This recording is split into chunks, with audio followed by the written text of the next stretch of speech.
Shabbat Shalom. Soyez bénis. Prenez avec moi Luc 10, 25. Luc 10, 25.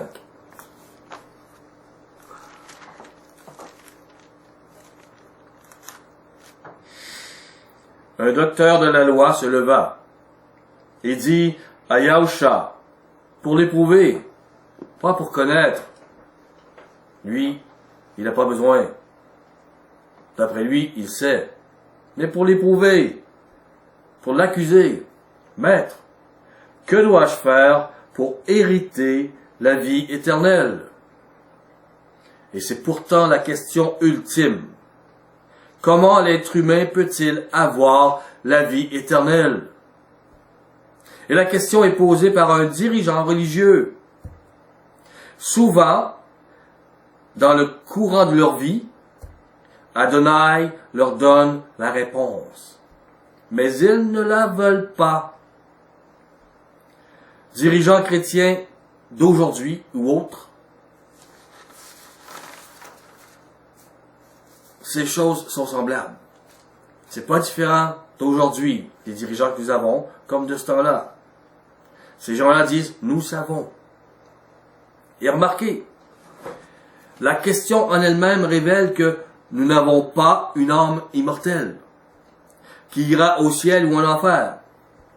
La question est plutôt, comment vivre éternellement et non pas où.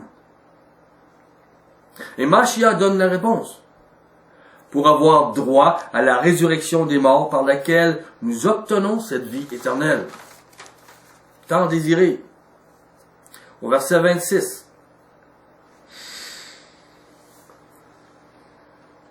Yahusha lui dit, qu'est-il écrit dans la loi?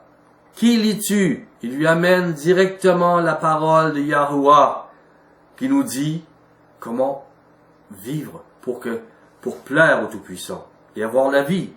Mashiach l'amène à réfléchir au don le plus important pour la véritable repentance qui amène à salut. La connaissance de la parole, la loi donnée, afin de discerner ce qui est bien de ce qui est mal. Et la majorité des humains ne discernent pas, ils ne connaissent pas. Hébreux 5, verset 11. Hébreux 5, 11. 11 à 14. Nous avons beaucoup à dire là-dessus. Et des choses difficiles à expliquer. Parce que vous êtes devenus lents à comprendre. Lorsqu'ils ont reçu, ils étaient plus vite à comprendre et à croire la parole, à partir de la Torah, qu'ils l'étaient maintenant aujourd'hui. Ils ont été baignés dans les raisonnements humains, sans doute raisonnements païens, raisonnements juifs, mais qui ne sont pas la lumière de la Bible. Vous, en effet, qui depuis longtemps devriez être des maîtres dans cette connaissance, vous avez encore besoin qu'on vous enseigne les principes élémentaires des oracles de Yahuwah. On retrouve ici dans l'Ancien Testament. C'est ce que la parole disait.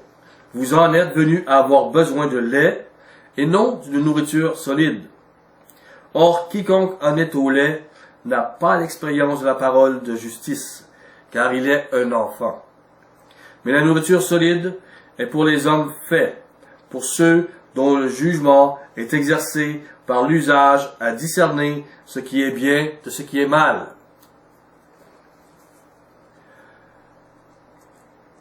Prenez avec moi Romains 8, 4.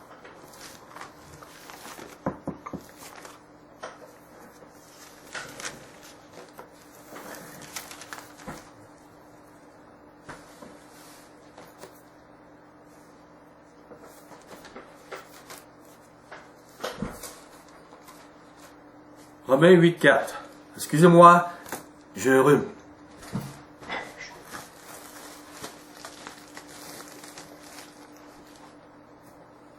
Et cela afin que la justice de la loi soit accomplie en nous qui marchons non selon la chair, mais selon l'esprit.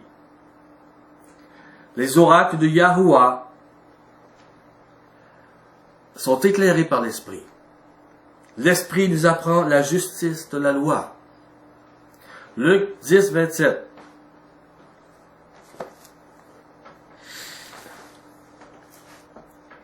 Il répondit, tu aimeras Adonai, ton Elohim, de tout ton cœur, de toute ton âme, toute ta force et de toute ta pensée. Voilà ce que le docteur de la loi a répondu. Le dirigeant religieux a vraiment donné la base de la repentance. Et c'est la loi émondée et complétée par Hamashiach qui indique comment aimer Yahuwah et aimer son prochain. Au verset 28.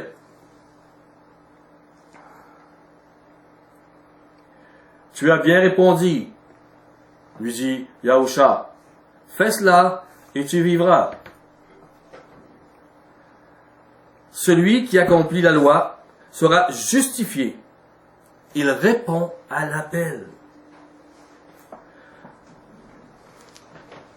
Faut rentrer par la porte qu'a ouvert le sang de Mashiach, qui nous lave.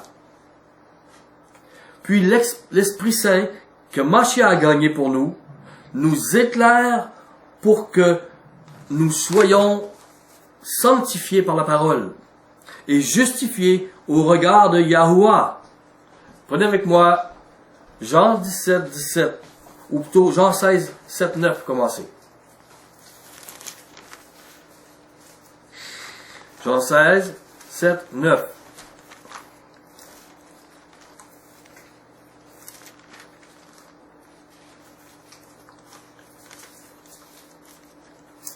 Le maître dit à ses disciples, cependant, je vous le dis, il vous est avantageux que je m'en aille, car si je ne m'en vais pas, le consolateur ne viendra pas vers vous, mais si je m'en vais, je vous l'enverrai.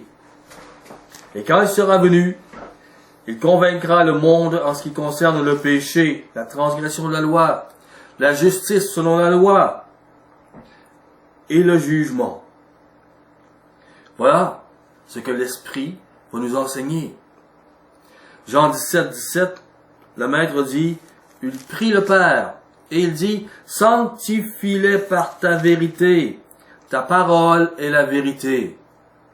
C'est cet Esprit Saint qui nous enseigne véritablement à comprendre ce qui est bon de ce qui est mauvais, à séparer, pour comprendre ce qu'est la transgression de la loi pour l'impiété, pour l'impureté, la justice d'amour pour le prochain, ou pour aimer le Créateur, le jugement qui en découle. Si vous n'avez pas cela, vous n'avez pas l'intelligence.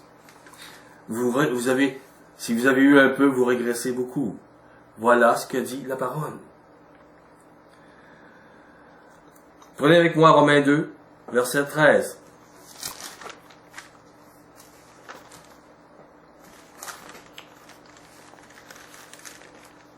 Ce ne sont pas, en effet, ceux qui écoutent la loi, qui sont justes devant Yahuwah, mais ce sont ceux qui la mettent en pratique, qui seront justifiés. Paul connaissait ce principe, la véritable repentance. Luc 10, 29. Luc 10, 29. Gardez un signet à Luc 10. Ce serait préférable. Verset 29. Mais lui, voulant se justifier, attends un peu, oui c'est ça, voulant se justifier, dit à Yahusha, et qui est mon prochain? Le dirigeant religieux veut justifier sa façon, à sa façon. Il veut justifier ses actions, sa religion. Il veut se justifier. Si c'est cela, c'est parce qu'il n'accorde pas vraiment le poids de la parole sainte. Bonne et juste. Et pourtant, c'est l'appel et la réponse à cet appel. Votre repentance. Mais il dit, oh, un instant, Est-ce que je vais aller jusque-là? La loi amène à l'amour du prochain, mais il dit, qui est mon prochain? Yahuwah est amour. Sa loi produit donc de l'amour. Mais le docteur de la loi ne veut pas aimer tout le monde. D'autant plus qu'ils enseignent en majorité que le prochain ne peut être qu'un juif et non pas un non-juif. Mashiach explique l'accomplissement de la loi. Luc 10, verset 30. Yahusha reprit la parole et dit, un homme descendait de Yerushalayim à Jéricho. Il tomba au milieu des brigands qui le dépouillèrent, le chargèrent de coups et s'en allèrent, le laissant à demi-mort. Un sacrificateur qui fortuitement descendait par le même chemin, ayant vu cet homme, passa outre. Voyez ici, ce serait le plus haut niveau de la personne qui comprend, qui est docteur de la loi parmi les Juifs. C'est lui qui devrait comprendre réellement ce qu'est la miséricorde, la justice, la compassion. Et il passe outre. Quel exemple! Un Lévite qui arriva aussi dans ce lieu, l'ayant vu, passa outre. Mashiach montre bien que les dirigeants religieux sont les premiers visés, et les premiers qui devraient savoir, les premiers qui devraient montrer l'exemple, et ils ne le font pas. Et il dit, mais un Samaritain, pourquoi un Samaritain? Les Juifs n'aiment pas les Samaritains. Ce n'est pas leur prochain, c'est leur ennemi. Et pourtant, ce Samaritain qui ne connaît pas la loi va accomplir ce que dit la loi. Qui voyageait, étant venu, fut ému de compassion lorsqu'il le vit. Il s'approcha et banda ses plaies, y versant de l'huile et du vin.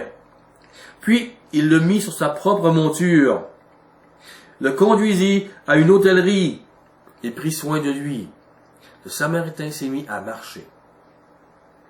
Il s'est mis à marcher jusqu'à l'hôtellerie parce qu'il a aimé un Juif qu'il ne connaissait pas, qui était son ennemi.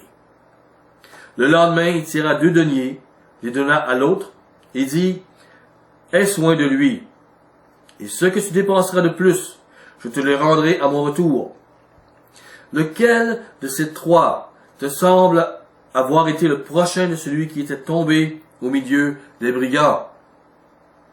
C'est celui qui a exercé la miséricorde envers lui, répondit le docteur de la loi. Il se devait lui faire mal de le dire. Et Yahusha lui dit, va, et toi, fais de même. Arrête de te justifier. Marche réellement dans la loi d'amour.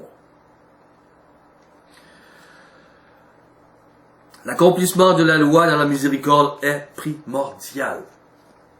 Matthieu 23, 23.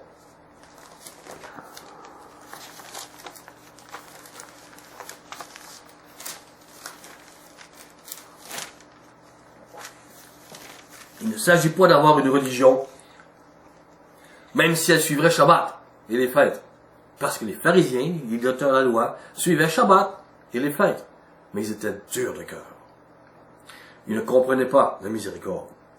Malheur à vous, scribes et pharisiens hypocrites, parce que vous payez la dîme de la menthe, de la nette et du cumin. Vous faites vivre le temple, les Lévites, et que vous laissez ce qui est le plus important dans la loi, la justice, la miséricorde et la fidélité. C'est là ce qu'il fallait pratiquer sans négliger les autres choses. Prenez avec moi Matthieu 12, verset 7.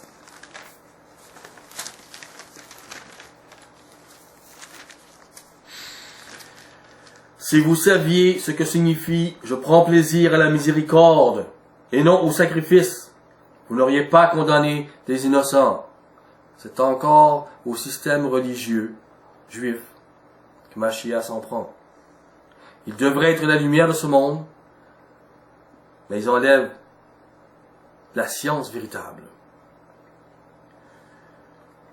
Et ne croyez pas que les dirigeants, les pasteurs d'aujourd'hui feront mieux. Ne croyez pas que ces personnes sont des juifs. Non, c'est humain. Et c'est malheureux. Si vous agissez injustement, sans miséricorde, sans fidélité, dans les rapports avec votre prochain. Alors Mashiach vous dit, malheur à vous, juifs ou non juifs, car vous rejetez ce qui est important dans la loi. Les dirigeants religieux qui prennent la parole d'Élohim, en majorité, passent à côté de l'essence même de ce que demande le Créateur. Ils font leur religion et vous devez marcher dedans. Sinon, la parole biblique semble souvent sauter d'un sujet à l'autre. C'est que notre esprit ne comprend pas les Écritures savamment posées les unes à la suite des autres. Le Tout-Puissant a décidé qu'il en serait ainsi. Il a la force que l'Ancien et le Nouveau que nous avons entre les mains soient placés comme il est placé. Ne croyez pas qu'il est faible. Ou que c'est à cause que les hommes ont pu être rusés avec lui. Non, non. Il a fait. Yahusha vient de témoigner symboliquement à ceux qui se disent guides au sujet de la parole de Yahuwah. Et comme vous voyez, il n'est pas toujours tendre. La majorité ne parviennent jamais à la véritable compréhension de la loi, émondée et complétée par Mashiach, et encore moins à son application. Ça prend l'humilité et la douleur. Une vraie miséricorde. Comment enseignerait-il le chemin de la vie? Luc 11, verset 52.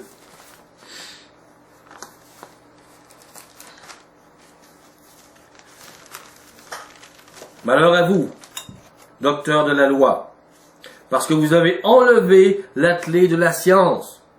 Vous n'êtes pas entrés vous-même, et vous avez empêché d'entrer ceux qui le voulaient. C'est pourquoi Mashiach leur reproche. Ils ont la vérité dans les mains, mais ils ne la veulent pas. Ils vivent selon les raisonnements méchants humains. Des raisonnements religieux, mais méchants. 2 Timothée 3, verset 7. 2 Timothée 3, 7. 5 d'abord. 2 Timothée 3, 5. Ayant l'apparence de la piété, mais reniant ce qui en fait la force, la justice, la miséricorde, la fidélité. Au verset 7, apprenant toujours, et ne pouvant jamais arriver à la connaissance de la vérité, ils étonnent les gens par leur savoir. Ce n'est pas qu'ils n'ont pas de diplôme, mais ils méprisent et passent à côté de ce qui est important. Voilà pourquoi tant d'eux vont commettre des choses difficiles, dures, vont commettre l'adultère aussi, vont commettre, vous voyez dans leur histoire ces choses-là. Et c'est triste. Ils ne marchent pas avec le véritable dans son amour. Ils ne sont pas libérés de leur mauvais penchant. Et la parole continue sur le même sujet. L'appel et la réponse de l'être humain vis-à-vis celui-ci. Yahusha parle des gens ordinaires qui reçoivent la parole, leur appel. Luc 10, 38. 38 à 40. Comme Yahusha était en chemin avec ses disciples, il entra dans un village, et une femme, nommée Marthe, le reçut dans sa maison. Ici, il y a un appel pour Marthe. Il y a une grande gloire d'avoir le noble, le roi, Mashiach, le plus grand roi de la terre, le plus grand roi, qui vient dans sa maison. Elle lui dit, viens. Elle avait une sœur nommée Marie, qui s'étant assise aux pieds d'Adonai, écoutait sa parole. Marthe reçoit Mashiach et elle a la gloire d'avoir Mashiach dans sa maison. Mais ce n'est pas parce qu'elle veut entendre ce qu'il a à dire. Elle en retire une joie, une honneur, un orgueil, elle en retire n'importe quoi. Mais ce n'est pas un sentiment qu'elle devrait avoir. Marthe, occupée à divers soins domestiques, survint et dit à Adonai, cela ne te fait-il rien que ma sœur me laisse seule pour servir?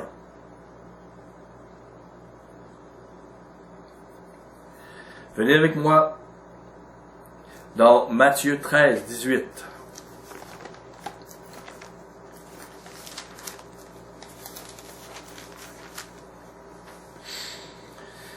Vous donc, écoutez ce que signifie la parabole du semeur. Au verset 22. Celui qui a reçu la semence parmi les épines, c'est celui qui entend la parole, mais en qui les soucis du siècle et la séduction des richesses étouffent cette parole et la rendent infructueuse. Marie, en apprenant la vérité de la bouche même de Machia, porterait un jour du fruit. Ce que Marthe, si elle continue à vouloir la gloire d'avoir le nom de Machia chez eux, la gloire d'entendre la parole de loin, mais ne change pas, cette parole ne portera pas de fruit. Marthe est symbolique de la personne que les soucis du siècle, les qu'en dira-t-on, étouffent la parole. Elle croyait tellement à sa façon de penser qu'elle donna un ordre au maître. C'était à lui de l'écouter et non pas à elle. Oh. Beaucoup font ça. Le souci dans sa maison passait en premier. Tous les soucis. Dis à ma sœur de m'aider. Oh, pareil. Elle ne parle pas à un jeune homme, à son fils, qui ne comprend pas les besoins qu'elle s'impose. Elle parle au maître. Et ce sont des besoins qu'elle s'impose et non pas des besoins réels. Le maître n'a pas dit de boire un verre d'eau. Il dit, Marie a pris la bonne place. C'est-à-dire à quel point elle ne le considérait pas comme le maître de sa vie. On peut donc donner des ordres à Yahusha pour des soins domestiques, d'après elle, et ne pas se nourrir de toute parole qui sort de sa bouche. Nous nous retrouvons avec des gens zélés dans les traditions, mais incapables de changer ce qui est important dans leur cœur et de porter de bons fruits. Ils se font une religion avec la Bible et portent les fruits de ce monde. Ils sont heureux. Ma maison a eu Yahusha. Là, tu mets une belle pancarte et les gens viennent vénérer la maison de Marthe parce que, mais il n'y a pas la vérité.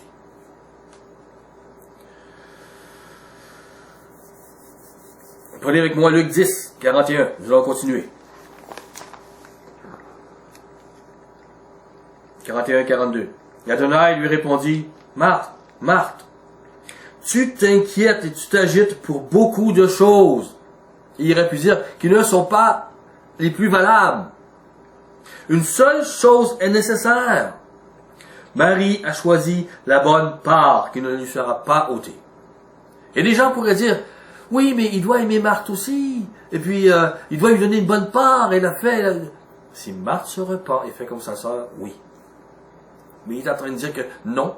Si vous vivez une semblable religion et vous voulez la gloire de mon nom sans m'écouter, non, vous n'aurez pas la part. Même si votre église paraît à travers le monde, vous n'aurez pas la part.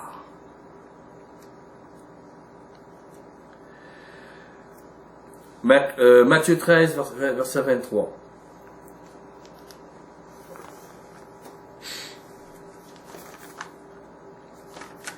Celui qui a reçu la semence dans la bonne terre, c'est celui qui entend la parole et la comprend. Il porte du fruit, et un grain donne 100, un autre 60, un autre 30. Marie est la bonne terre. Elle est symbolique de la bonne terre. Elle est symbolique de la personne qui a compris comment la parole d'Adonai a du prix dans sa vie. Et le prix qu'elle a mis sur cette parole prévaut sur les travaux de l'humain. Travailler est important, nécessaire, mais il est un temps pour entendre, approfondir la parole, un temps pour prier. Marthe devait travailler pour que sa maison paraisse bien.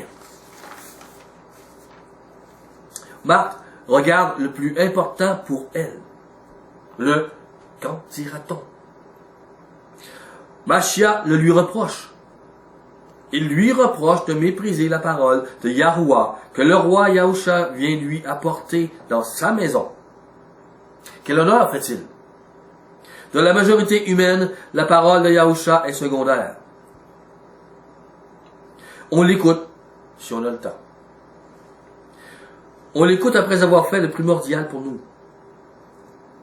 Aussi, tout ce qui est de ce siècle, auquel ils sont si attachés, étouffe la parole de Yahuwah. Ils font une religion qui contemple le regard des hommes, mais ils n'en viennent jamais à porter les bons fruits, à mourir à eux-mêmes. Et la plupart n'ont tellement pas de respect pour la parole d'Élohim qu'ils vivent et soutiennent le culte babylonien, en abomination devant Yahuwah. Car ce culte, sachez-le, il vénère Satan. C'est Satan qui l'a inspiré et donné aux hommes. Et les hommes disent, ce n'est rien. Et la Bible dit, c'est tout. C'est démoniaque. Et ils disent, non. Ils préfèrent les raisonnements humains. Que puis-je dire? S'ils ne croient pas à la parole, que puis-je dire? Que le Maître ait pitié d'eux. Et qu'ils se repentent. Si votre vie passe et que tout ce qui a d'importance est que, homme comme femme, votre maison soit impeccable intérieur et extérieur, pour le qu'en dira-t-on des voisins ou des invités, et que pour beaucoup de choses dans ce monde, vous n'arrêtez pas pour lire et étudier votre Bible, suppliez le Tout-Puissant qu'il ouvre votre esprit, alors vous méprisez le don de la vie éternelle que Machia vous offre par son sang.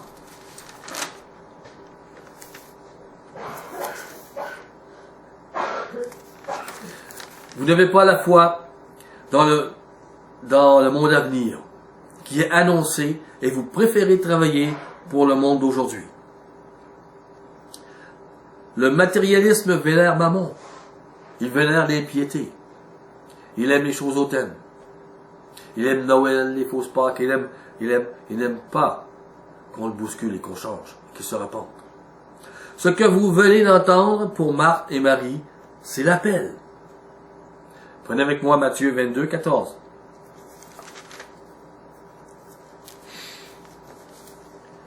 Et c'est tellement important. Il y a des gens qui se disent, de toute façon, si nous sommes appelés et que nous croyons et que nous avons une Bible dans notre maison et que nous vivons, alors nous avons salut. Dans Matthieu 22, 14, le Maître dit, car il y a beaucoup d'appelés, mais peu d'élus. Peu font comme Marie.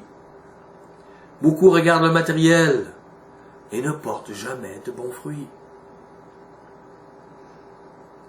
On peut répondre à l'appel, mais rester froid avec Yahuwah. Vous pouvez bâtir avec de l'or, de l'argent ou du foin ou du chaume. Vous décidez. Ne jamais ressentir le besoin que nous avons de son action nourricier et salvateur. Ce besoin qui nous amène à genoux, aux prières et aux supplications. À cause du fossé qu'il y a entre nous et la sainteté de notre Créateur. À cause de l'amour que nous portons à nous-mêmes et à ce qui nous entoure. Et à l'amour que nous n'avons pas pour ce qui est précieux aux yeux de Yahuwah. Hébreux 12, 12. Hébreux 12, 12. 12 à 14.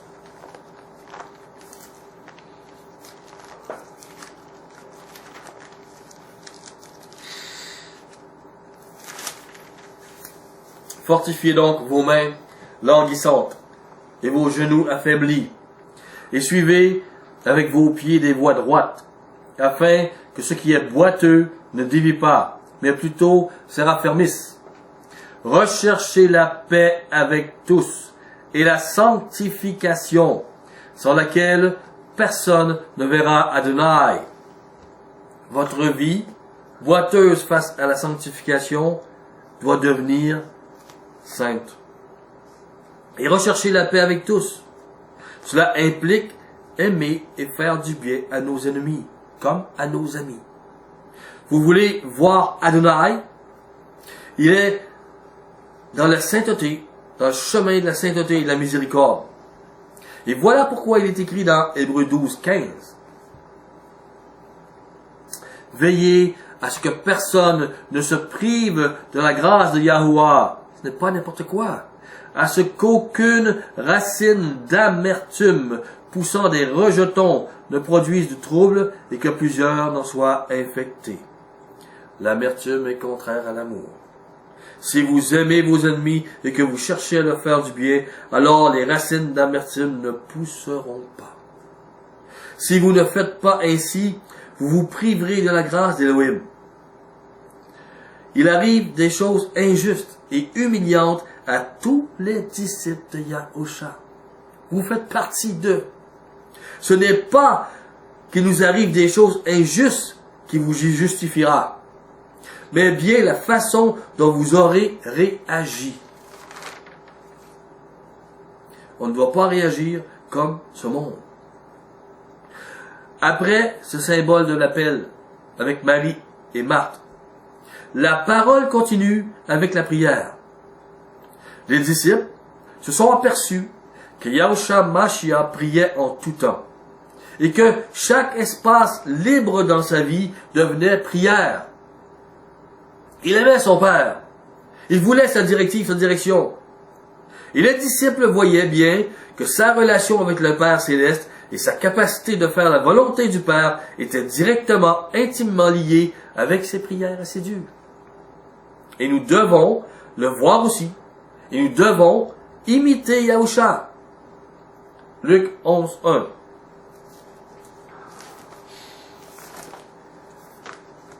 Luc 11, 1. Yahusha priait un jour en un certain lieu. Lorsqu'il eut achevé, un de ses disciples lui dit, Adonai, enseigne-nous à prier, comme Jean l'a enseigné à ses disciples.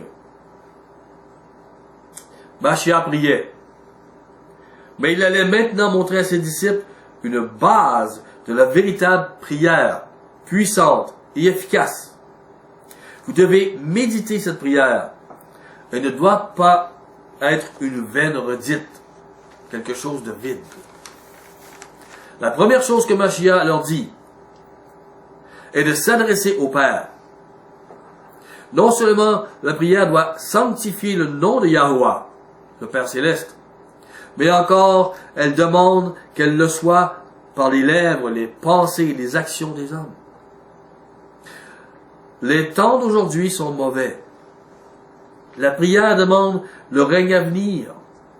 Dans ce règne à venir, nous verrons la paix, la justice, l'amour et le nom de Yahuwah élevés. La prière nous apprend que rien n'est acquis, que la nourriture n'est pas un dû. Nous devons demander et avoir l'humilité de supplier pour elle. Et la plus grande supplication, pardonne-nous. Et la plus grande exigence et justice dans votre prière, comme nous pardonnons. Oh, ça fait mal. Ça doit faire partie de nos prières. Vous avez des ennemis? Empressez-vous de les pardonner, de les aimer. Votre prière sera entendue. Votre salut poindra. Votre cœur sera purifié par la main d'Adonai. Et vous ne serez pas induit dans la tentation. Persévérez. Il vous délivrera. Oui, vraiment, cette prière n'est pas une vaine redite. À genoux, dans les larmes, nous devons supplier de pouvoir la vivre. Le travail de la sanctification n'est pas un jeu. Il y va de votre vie éternelle ou de votre mort éternelle. Adonai ne donnera pas la vie éternelle à ceux qui préfèrent les voies mauvaises. Maintenant, Yahusha, qui veut dire « Je suis votre salut », nous parle de la réaction d'un inconverti et celle d'un converti. Luc 11, verset 5. Il leur dit encore, « Si l'un de vous a un ami et qu'il aille le trouver au milieu de la nuit pour lui dire, « Ami, prête-moi 3 pains. » Spécial. Excusez-moi encore. Pourquoi au milieu de la nuit? La nuit représente les ténèbres qui entourent l'homme. Et la demande de la personne est 3 pains. 3 pains pour nourrir, donner la vie dans les ténèbres. Yahusha est le pain mort 3 jours et 3 nuits pour donner la vie. Le 3e jour, Yahusha ressuscita. Il est le pain de vie. Il parla à plusieurs personnes. Il parla à Pierre lorsqu'il est ressuscité. Venez avec moi dans Jean 21, 17. Jean 21, 17.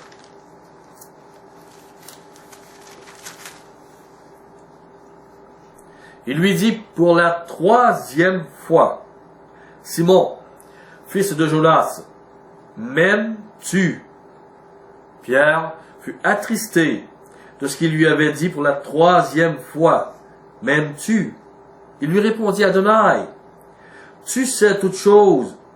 Tu sais que je t'aime. » Yahusha lui dit, « Paie mes brebis. » Il y a un rapport entre aimer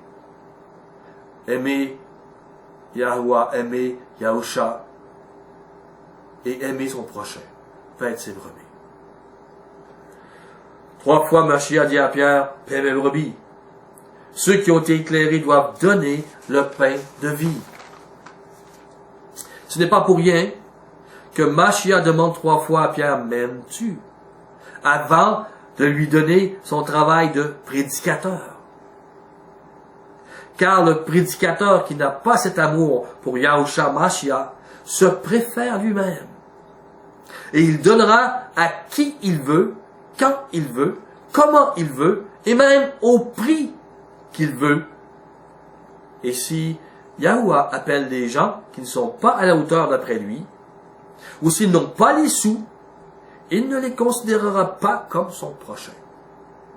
Ce n'est pas ce que veut Mashiach. M'aimes-tu? Paie tes brebis. Les œillères doivent tellement être enlevées et l'amour primé que Mashiach répète 3 fois m'aimes-tu à ceux qu'il envoie pour paître ses brebis. Voilà la symbolique de ces choses. Voilà ce que nous devons voir. Jean 6, 45.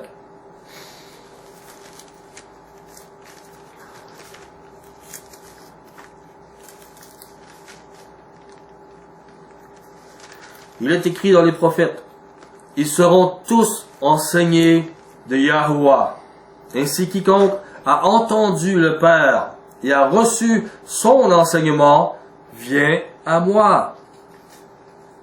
Ceux qui sont appelés par le Père viennent au pain de vie dans les ténèbres de leur vie. Ézéchiel 3, 16. Ézéchiel 3, 16.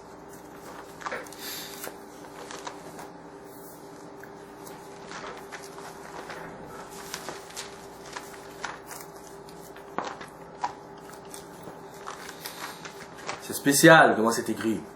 La parole est pleine de principes véritables. Au bout de 7 jours, la parole de Yahuwah me fut adressée en ces mots. Les 7 jours sont symboliques du temps qui est pris par le Tout-Puissant pour expier et consacrer un serviteur, pour qu'il soit utile entre ses mains. La Bible a un principe de 1 jour pour une année. On peut parler de 7 années, et même plus dans la vie de quelqu'un. Vous irez voir, prenez note de Nombre 14, 34 au niveau de ce principe. Prenez avec moi Luc 8, 33. Lévitique 8, 33. Lévitique 8, 33.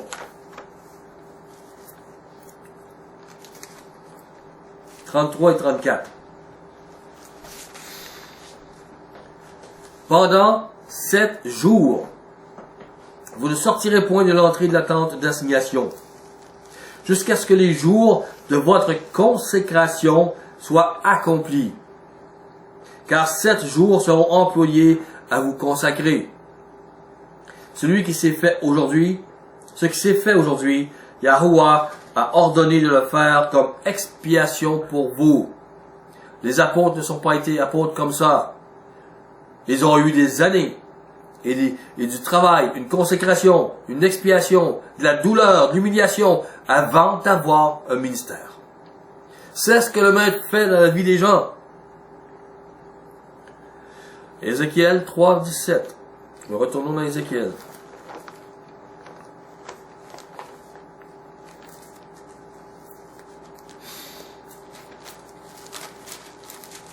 Les gens sont rendus avant moi. 17 et 18.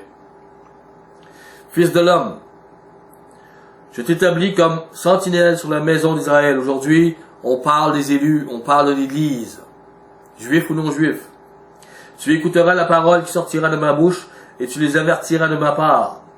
Quand je dirai aux méchants, tu mourras, si tu ne l'avertis pas, si tu ne parles pas pour le détourner, le méchant, de sa mauvaise voie et pour lui sauver la vie, ce méchant mourra dans son iniquité.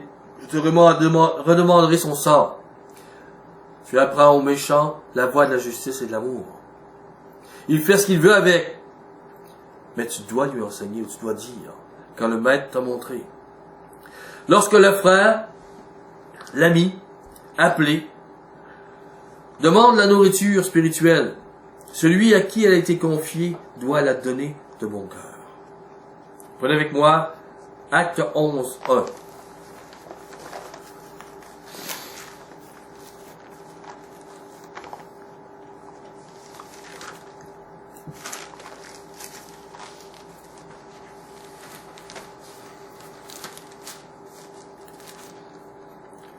À 3.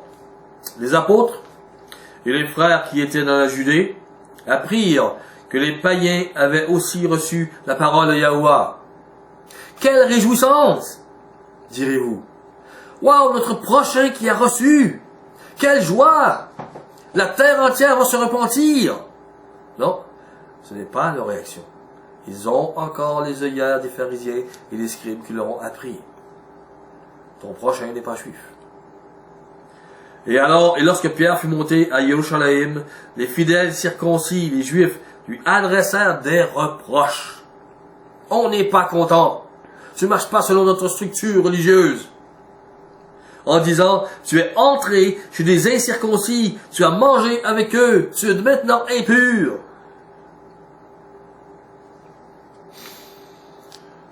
Mashiach a beau avoir parlé pendant 3 ans et demi.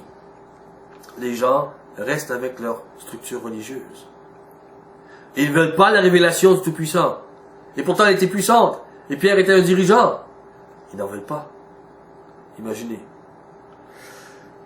Et on parle ici, les apôtres et les frères. Les autres apôtres étaient dans cette même situation. Eux aussi, c'était pas leur prochain. Vous devez comprendre quelque chose, les amis. Pour eux, la nourriture spirituelle qu'ils possédaient n'était pas pour les païens.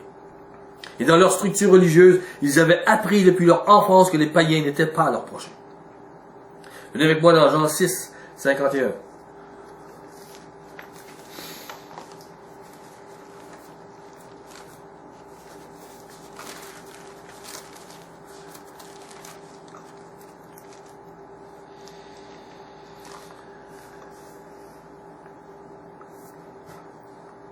Je suis le pain vivant qui est descendu du ciel. Si quelqu'un mange de ce pain, il vivra éternellement. Et le pain que je donnerai, c'est ma chair que je donnerai pour la vie du monde. Et c'est le Père qui décide lequel est choisi, non pas les gens qui sont juifs ou non juifs. C'est le Père qui appelle. Et c'est par la chair de Mashiach qui est morte pour nous, que la porte a été ouverte. La mort de la chair de Mashiach a déchiré le voile du temple qui représente notre chair, qui nous empêche d'entrer dans le Saint des Saints. Car notre chair ne produit pas la sainteté et l'amour pour entrer dans les parvis de Yahuwah. C'est l'esprit même du Tout-Puissant qui change nos actions religieuses égocentriques. Et comme vous pouvez voir, elles existaient encore parmi les apôtres et les frères, malgré qu'ils ont été 3 ans et demi avec Mashiach, malgré qu'il est mort. Romains 8, 13, 14.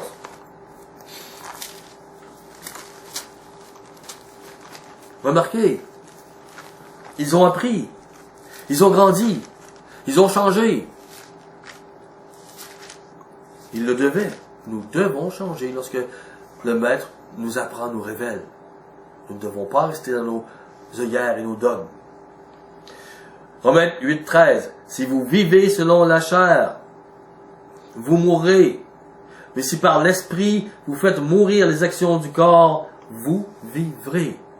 Car tous ceux qui sont conduits par l'esprit de Yahuwah sont fils de Yahuwah. Ils vont faire ce que Yahuwah dit. Et s'il te dit d'aimer le prochain, tu l'aimes.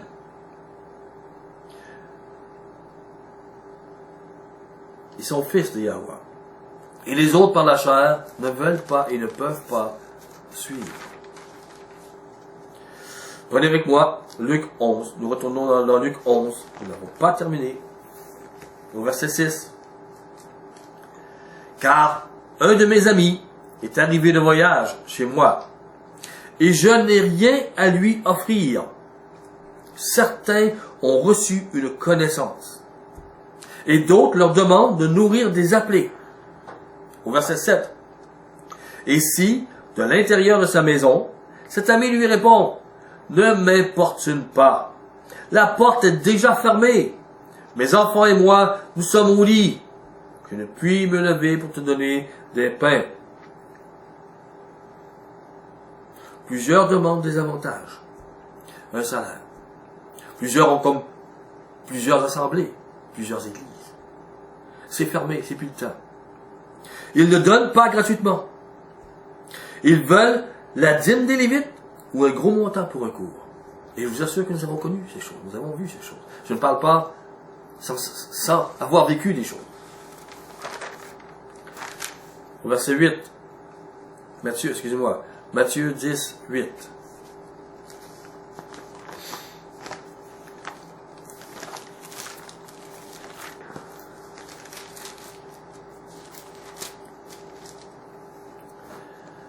Guérissez les malades, ressuscitez les morts, purifiez les lépreux, chassez les démons.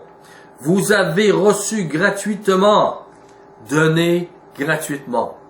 Si vous n'avez pas reçu gratuitement, il y a déjà là un problème. Certains possèdent une connaissance aujourd'hui, mais ils ne la donnent pas. Ils la vendent et cette nourriture spirituelle est amenée selon des règles bien établies à ceux qui ont fait une preuve de soumission, amitié à leur égard. Sinon, et si vous ne payez pas, leurs portes sont fermées. Mon ami, ne me dérange pas. Ne les importunez pas. Surtout si vous ne faites pas partie de leur groupe, de leur assemblée et qu'ils ne trouvent aucun avantage à vous nourrir spirituellement. C'est-à-dire selon des perles bibliques.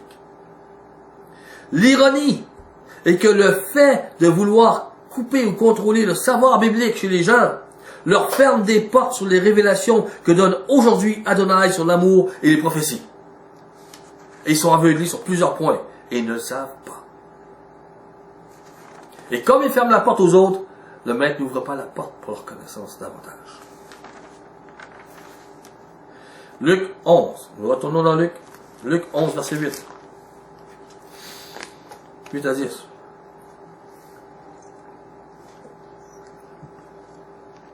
Je vous le dis, même s'il ne se levait pas pour le lui donner, parce que c'est son ami, il se lèverait à cause de son importunité et lui donnerait tout ce dont il a besoin.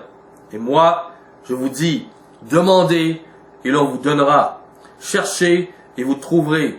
Frappez et l'on vous ouvrira. Car quiconque demande reçoit, celui qui cherche trouve, et on ouvre à celui qui frappe.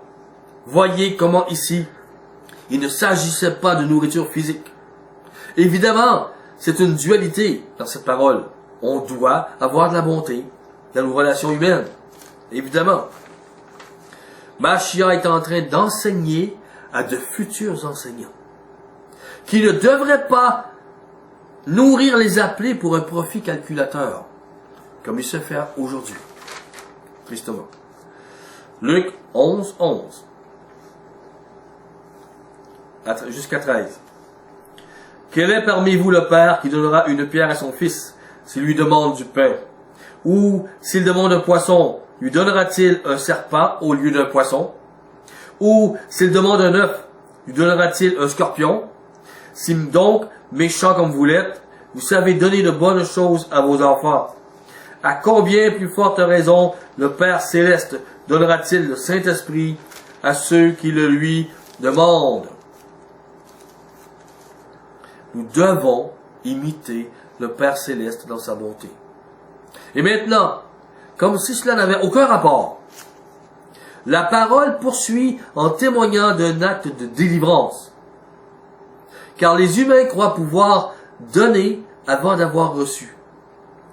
Ils doivent être d'abord déliés de plusieurs problèmes.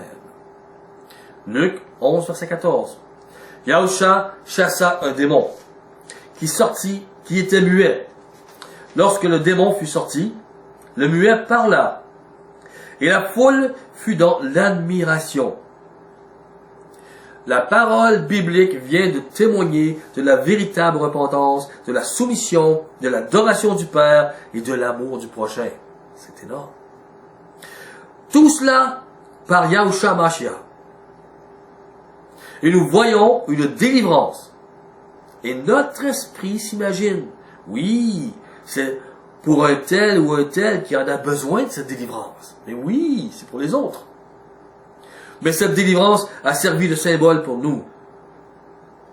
La parole d'Elohim vient de nous parler de celui qui répond à l'appel en écoutant, en vivant véritablement ce qu'exige la prière, adorant le Père et aimant son prochain.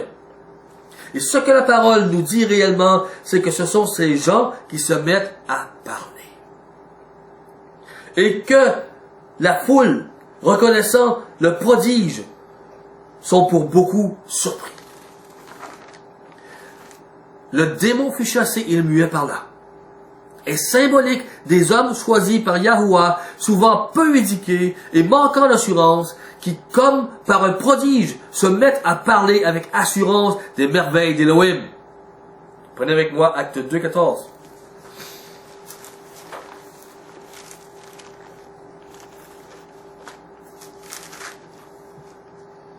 Alors Pierre, se présentant avec les 11, éleva la voix et leur parla en ces termes.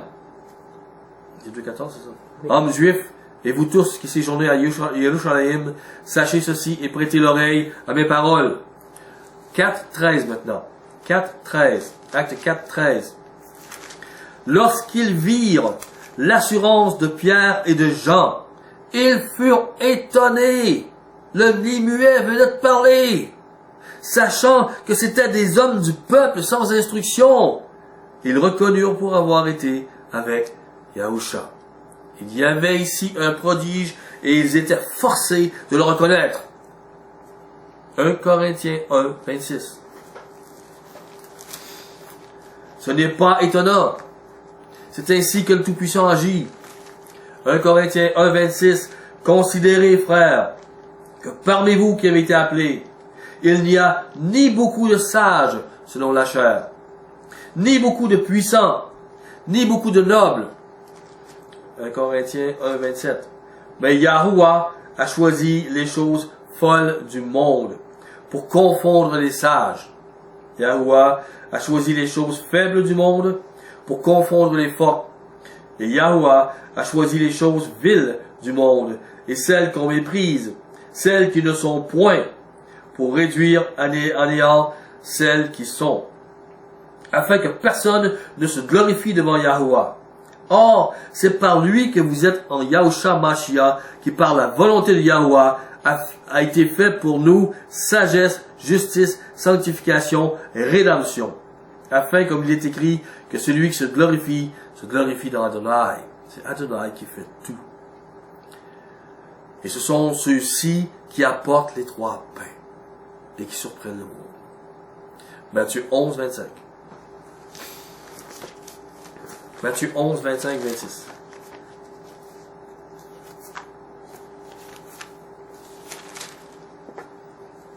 En ce temps-là, Yahusha prit la parole et dit, « Je te loue, Père, Adonai du ciel et de la terre, de ce que tu as caché ces choses aux sages et aux intelligents, et de ce que tu les as révélées aux enfants. Oui, Père, je te loue de ce que tu l'as voulu ainsi. »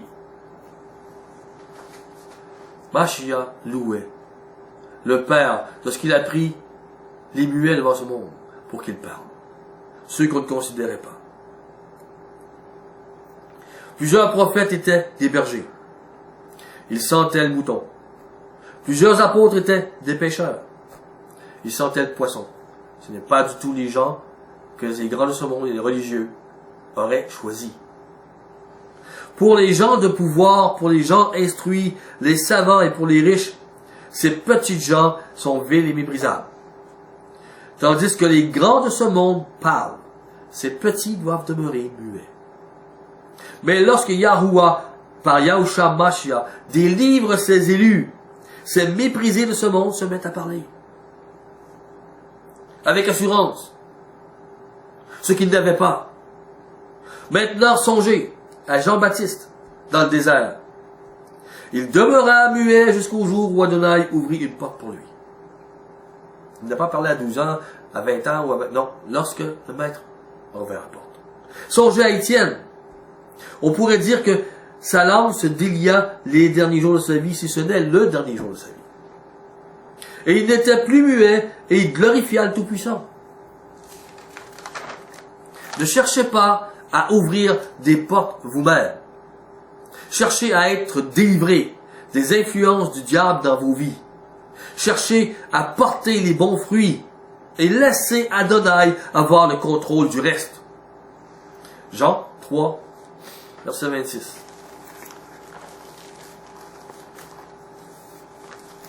Jean 3, 26, 27.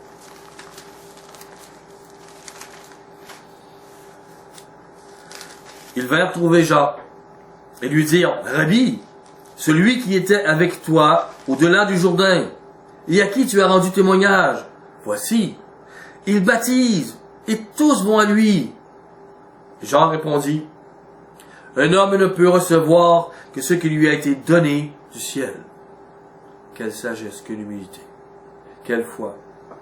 Les disciples de Jean lui disent quelque chose comme, « Ton ministère s'épuise. » Et Jean de démontrer qu'il a reçu ce ministère du ciel. Et que si celui-ci est fini, c'est tout.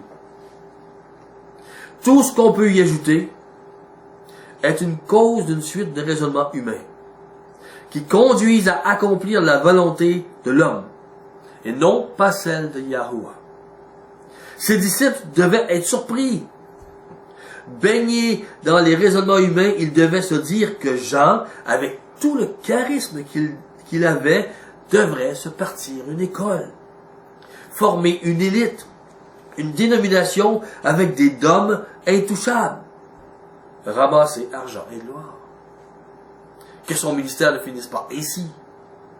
Les écoles du temps étaient ainsi, et les dénominations d'aujourd'hui, nommez-les, sont sur cette base de raisonnement, et qui ouvrent la porte aux mauvais fruits. La cupidité, le pouvoir, l'orgueil en sont quelques-uns. Et elles ferment la porte aux vérités qui, elles, feraient exploser les verrous des ténèbres, qui retiennent le cœur des hommes prisonniers. Et leur manque d'amour est criant. Les prophètes de l'Ancien Testament, plus tard Yahusha, Mashiach et Jean-Baptiste, n'étaient pas les bienvenus dans les écoles théologiques. Et ils ne seraient pas les bienvenus dans les écoles théologiques de nos jours. On ne les aimerait pas. Satan a enlevé les vérités à l'Église, morceau par morceau. L'Église vivante est constituée d'humains dispersés à travers le monde aujourd'hui, qui acceptent de changer en recevant de la part de Yahusha des perles de vérité, morceau par morceau. Il y a des choses, j'ai commencé à parler il y a environ 7 ans, j'ai commencé à parler de l'Évangile, et il y a des choses que j'ai changées de mes paroles. On apprend morceau par morceau, pour rebâtir ce qui a été détruit. Les écoles théologiques ne peuvent le faire car elles ont leur foi dans des dogmes qu'ils disent immuables. Et vous brisez leur Église et leurs disciples. Jean 10, 16. Jean 10, verset 16.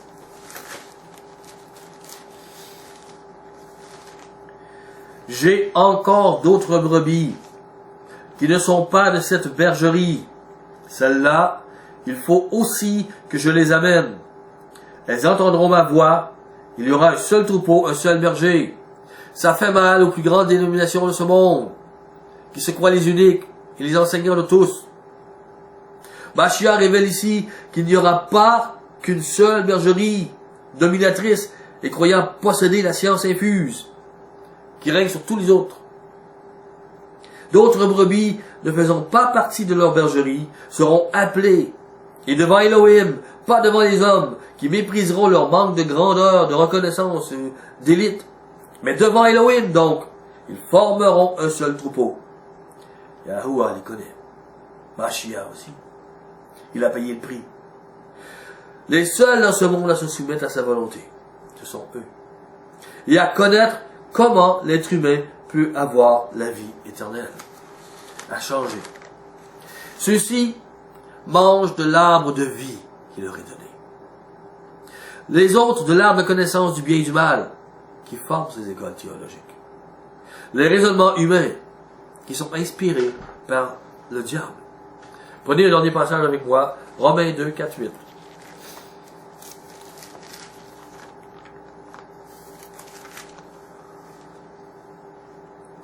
Ou méprises-tu, Romains 2, 4. Ou méprises-tu les richesses de sa bonté, de sa patience, de sa longanimité? Ne reconnaissons pas que la bonté de Yahuwah te pousse à la repentance, à cesser de transgresser les lois. Mais par ton endurcissement, par ton cœur impénitent, tu t'amasses un trésor de colère, pour le jour de la colère et de la manifestation du juste jugement d'Élohim, qui rendra à chacun selon ses œuvres. Il réserve la vie éternelle à ceux qui, par la persévérance à bien faire, cherchent l'honneur, la gloire et l'immortalité. Mais l'irritation et la colère à ceux qui, par esprit de dispute, sont rebelles à la vérité et obéissent à l'injustice. Vous êtes appelés à la vie éternelle. Vous êtes appelés à l'immortalité que vous n'avez pas. On vous a appris faussement que vous l'aviez.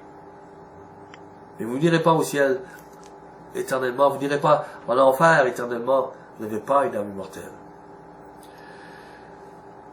Vous êtes appelés à l'immortalité et vous devez manger de l'arbre de vie. Soyez bénis.